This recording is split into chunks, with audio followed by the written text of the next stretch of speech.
리딩 지저스 1권 더 큰 은혜로 인도하시는 하나님의 첫 번째 수업으로 구약 성경의 다양한 내용들이 성경의 핵심 메시지를 통해 어떻게 하나의 큰 그림을 이루는지 살펴보도록 하겠습니다.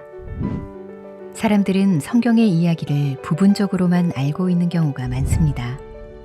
사자굴에 들어간 다니엘, 홍해를 건넌 이야기, 다윗과 골리앗, 아브라함, 에스더, 요나와 같은 각각의 이야기로 말이죠. 구약의 이야기들은 마치 퍼즐 조각처럼 펼쳐져 있습니다. 그런데 여러분, 이 많은 이야기들이 성경의 핵심 메시지를 통해 하나로 맞춰진다는 사실을 알고 계시나요? 따라서 우리는 이번 수업에서 구약 성경의 구조와 핵심 메시지를 먼저 살펴보고 이어지는 성경 수업을 통해 퍼즐 조각이 어떻게 하나님의 큰 그림으로 완성되어 가는지 살펴볼 것입니다.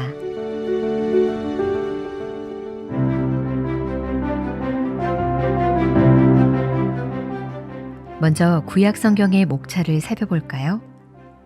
구약 성경은 처음에 히브리어로 쓰여졌는데 이 성경의 목차는 우리가 지금 사용하고 있는 구약 성경의 목차와 조금 다릅니다.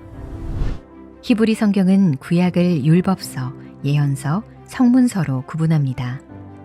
율법서는 모세 오경이라 불리는 창세기부터 신명기까지를 포함하고 예언서는 우리가 선지서라 부르는 이사야부터 말라기, 그리고 유대인들이 전기 예언서라 부르는 여호수아부터 열왕기하를 포함합니다.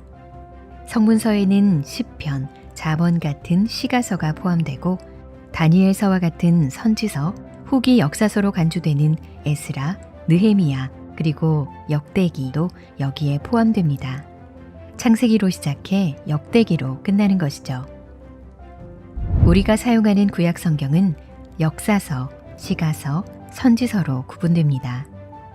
역사서는 창세기부터 역대기까지이고 시가서에는 욥기, 시편, 잠언, 전도서, 아가서가 포함되고 선지서는 이사야부터 말라기까지 포함합니다. 창세기로 시작해 말라기로 끝이 나는 것이죠. 히브리 성경과 우리가 읽는 구약 성경의 목차가 이렇게 다르지만 한 가지 공통점이 있습니다. 바로 구약 성경 이후의 이야기를 바라보고 기다리게 한다는 것이죠.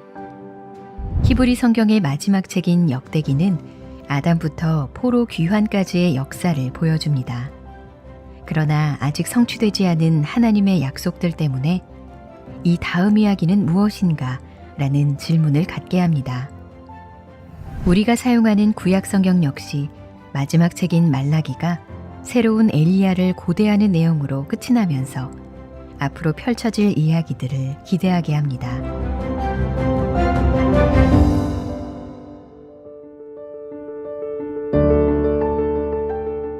구약 성경을 연대기 순으로 나누어 보는 것도 구약 성경 전체의 구조를 살펴보는데 많은 도움이 됩니다. 아담의 타락은 하나님의 창조 질서를 모두 바꾸어 버리게 됩니다. 죄와 저주의 범위는 점점 확장되게 됩니다. 아브라함으로부터 시작된 족장 시대를 지나 큰 민족을 이룬 이스라엘이 모세를 통해 애굽에서 탈출하여 여호수아와 함께 약속의 땅으로 들어가면서 이스라엘은 하나님 약속의 일시적인 성취를 맛보게 됩니다. 그들은 약속의 땅에서 왕국을 이루게 되지만 하나의 왕국은 북이스라엘과 남유다로 분열되고 결국은 강대국에게 침략당해 이스라엘은 흩어지고 포로로 잡혀갑니다. 시간이 흐른 후 본향으로 돌아온 이스라엘은 무너진 성전과 성벽을 재건합니다. 그러나 이스라엘은 여전히 침략자들의 통치 아래에 살게 되면서 구약 성경의 역사는 끝이 나게 됩니다. 구약 성경은 이 다음 이야기는 무엇인가? 라는 질문에 구체적인 답을 주지 않습니다. 다만 답을 찾아갈 수 있는 여러 개의 퍼즐 조각만 줄 뿐입니다. 결국 이 조각들을 맞추기 위해서는 신약 성경이 필요합니다.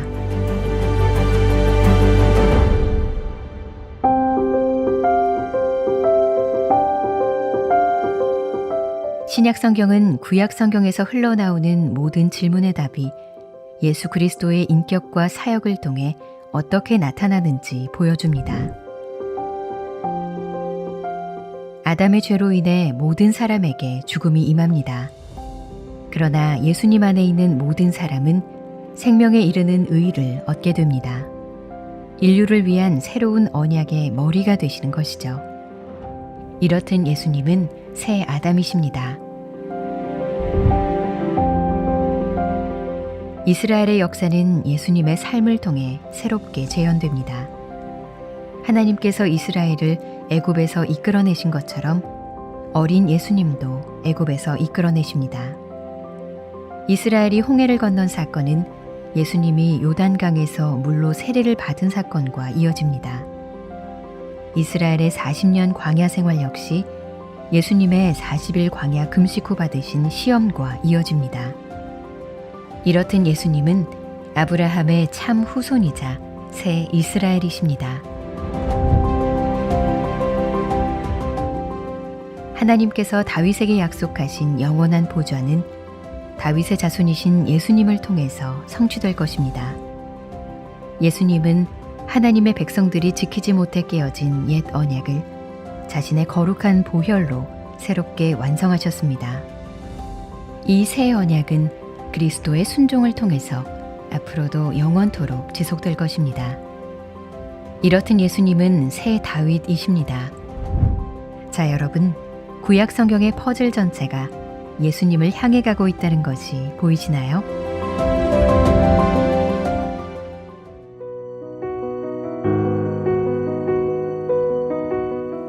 실제로 예수님께서도 구약 성경 전체가 자신에 관한 것이라고 가르치셨습니다. 슬픈 얼굴로 엠마오를 향해 가던 두 제자가 예수님과 마주친 사건을 기억하시나요?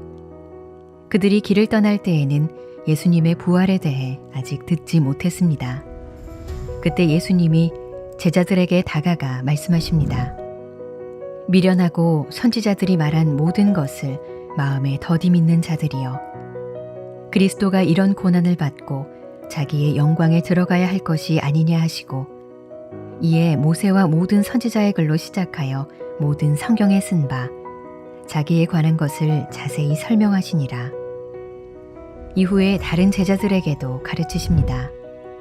내가 너희와 함께 있을 때에 너희에게 말한 바 곧 모세의 율법과 선지자의 글과 시편에 나를 가리켜 기록된 모든 것이 이루어져야 하리라 한 말이 이것이라 하시고, 이에 그들의 마음을 열어 성경을 깨닫게 하시고, 예수님은 메시아가 언급된 몇 구절뿐만 아니라 구약 성경 전체가 자신에 대해 말하고 있다고 가르치셨습니다. 우리가 예수님께서 가르쳐 주신 것처럼 구약을 읽는다면 구약 성경의 핵심 메시지가 곧 예수 그리스도이시며, 구체적으로는 예수님의 고난과 죽음, 부활 이후의 영광에 대한 것이라는 것을 알 수 있습니다. 이렇듯 구약 성경은 예수 그리스도의 복음을 보여주는 책인 것입니다.